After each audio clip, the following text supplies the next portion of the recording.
Hello, my name is Leanne McCain.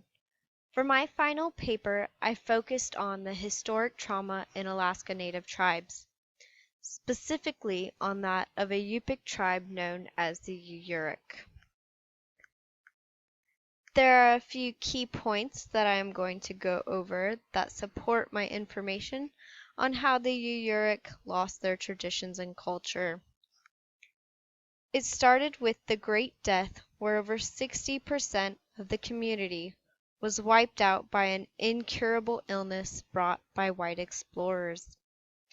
I am then going to discuss survivor grief, PTSD, also known as post-traumatic stress disorder, alcohol and the abuse of alcohol, and the change in education and its effect on the tribe. The loss of tradition and culture began when the white missionaries came to the Yurok tribe. They were welcomed and allowed to participate in many of their ceremonies. The white missionaries were taken aback by the dancing and festivities as they related it to devil worshipping. They were unaware, though, that they had entered a ceremony celebrating the spirit world. They tried to teach the Yurok tribe Christianity. With their beliefs, though, they brought illnesses the tribe was not immune to, as well as alcohol, which many members of the tribe became addicted to. They also believed that the children should be taught through Western education instead of through their traditions and culture.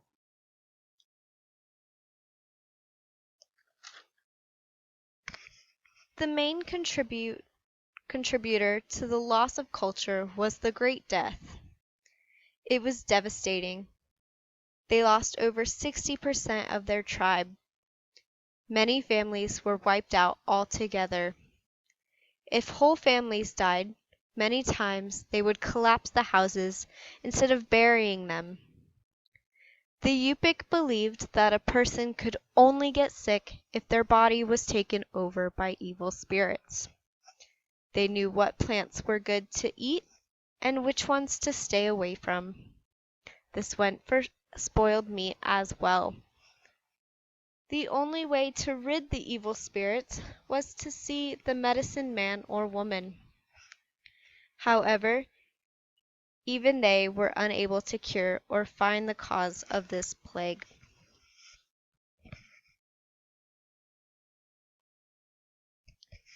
After the Great Death, they began to lose faith in their medicine men and women. Younger generations watched as their parents and grandparents mourned the loss of family members and friends. They were overcome with shame and guilt. There was a new culture born out of the Great Death. Their traditions became altered and their culture was reshaped by the tragedy. They were born into watching their loved ones mourn their losses. Though these younger generations were not traumatized directly, they suffer from what is called historical trauma. According to Goodkind, Braveheart defined historical trauma as cumulative emotional and psychological wounding across generations, including the lifespan.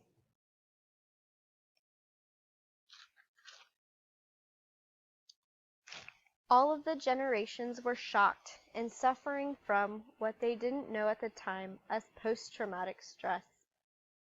They could not receive physical or psychological help because of the time the tragedy took place and the fact that their village was isolated from civilization.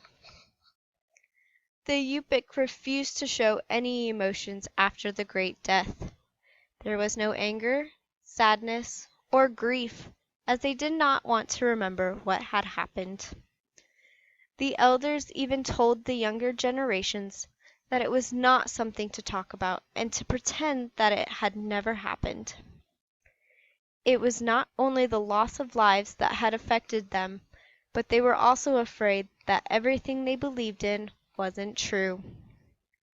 They were afraid and traumatized so that they decided to follow what the white missionaries believed. With the changing of culture, they changed their beliefs and traditions. Most had converted to Christianity. They no longer believed in the spirit world and their ceremonies. The white missionaries had criticized the Uyghurs' way of life and their beliefs. After many of the members of the Uyghur tribe had converted to Christianity, the missionaries taught them about hell. The Uyghurs feared hell and were taught that their ancestors had most likely gone to hell.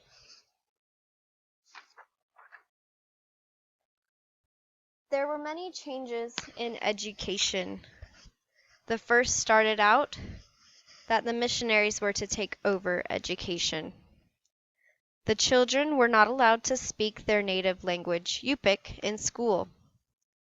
If they did, they were physically punished. They were not allowed to dance the traditional ways. The survivors of the Great Death allowed the white missionaries to do this and teach their children the Western ways. They did not teach their children their old traditions. This had continued down through generations, even to this day. Children from Alaska Native villages suffer from a loss of social identity. Without storytelling or any old traditions, they will struggle with language and literacy in their learning in a school setting. Storytelling helps the children learn their language and literacy skills. The Alaska Native people look at the world in a different way than the Western explorers did and still do. Traditionally, they learned by observing natural practices, along with ways of survival and learning about plants and animals in their area. This is not taught through Western education. It is extremely important that the Alaska Natives teach their culture through education to help the children learn their own social identity. By learning their social identity, they are learning how to live within their culture. This is not only for survival, but to show respect to others. As of recently, the Alaska Native tribes have begun to come together and discuss the importance of incorporating culture and tradition back into education. According to Woods, Zuniga, and David, it seems programs that help individuals become more aware of the positive characteristics and aspects of their heritage and helping them stay connected with their heritage community. It might be worthwhile endeavors because such programs might prevent people from experiencing psychological distress and depression, which in turn may reduce the likelihood of problematic behaviors such as alcohol use and suicide. Some examples of programs include, but are not limited to, cultural revitalization programs, traditional gatherings, and traditional ceremonies. Many people seek comfort in alcohol and drugs and become dependent upon them. It numbs the mind and acts as an escape for that person. They found that the alcohol numbed their mind, but they quickly became addicted. Alcoholism has been passed down through generations from their ancestors' grief. Alcoholism does not just affect the Alaska Natives, but the American Indians as well, which I did describe in my final paper. I go into a little bit more depth with that.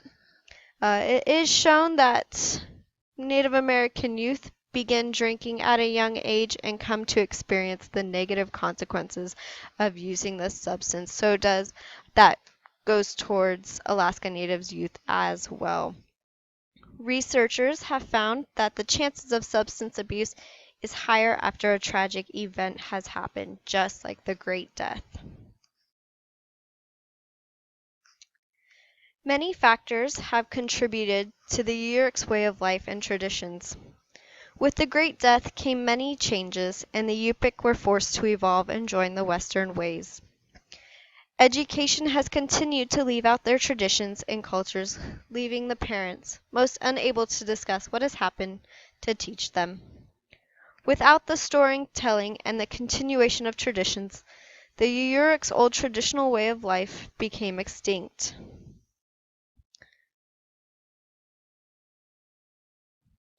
Grief and trauma is passed down through generations, and that has been proven by researchers studying each generation after the tragic event.